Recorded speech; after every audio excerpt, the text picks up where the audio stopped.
پاکستان تحریک انصاف کی نومبر میں ممکنہ احتجاج کی کال ذرائع پی ٹی آئی کے مطابق پنجاب میں پارٹی کو متحرک کرنے کے لیے سرگرمیاں تیز۔ اراکین اسمبلی اور ٹکٹ ہولڈرز کی کارکردگی رپورٹس کی تیاری شروع۔ اب تک ہونے والے احتجاجی لاہ عمل پر عمل درآمد کا جائزہ لیا جا رہا ہے۔ اڈیالہ جیل اور اپنے ایریاز میں کون پارٹی قیادت کی کالز پر متحرک رہا، تفصیلات جمع ہونا شروع۔ مزید بات کریں گے زاہدہ راؤ سے۔ زاہدہ، بتائے گا نومبر میں احتجاج کی کال سے متعلق کیا بات چیت چل رہی ہے؟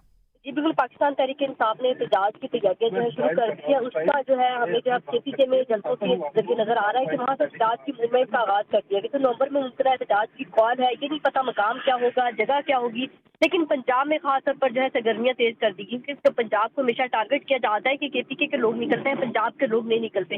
لیکن پنجاب نے اس بار کہا کہ اڈیالہ جیل کے باہر جتنے بھی احتجاج ہوئے، جتنے بھی ایم پی ایز آئے ہیں، کافی لوگوں کو لے کر آئے ہیں، ہمارے وہ احتجاج کامیاب گئے ہیں۔ تو ان تمام لوگوں کی ویڈیوز ایک چیز کرنا شروع کر دی ہے کہ کون فعال تھا، کون ممبر کتنے لوگ لے کر آیا، اور ویڈیوز کے ذریعے جو اندازہ لگایا جائے گا کس ممبر کو جو یہ ذمہ داری دی جائے کہ وہ لوگوں کو جو ہے موو کرے اور لوگوں کو جو ہے احتجاج کے بارے میں آگاہی دے کہ کہاں احتجاج ہوگا، اور وہ ویڈیو جو ہے تفصیلات پانی پی کو شیئر کی جائیں گی۔ اس کے بعد جو ہے پنجاب میں احتجاج کی ذمہ داری کس کے سر ہوگی، وہ جو ہے تمام ویڈیو سے دیکھ کر اور تمام لوگوں کو دیکھ کر جو ہے اندازہ لگایا جائے گا۔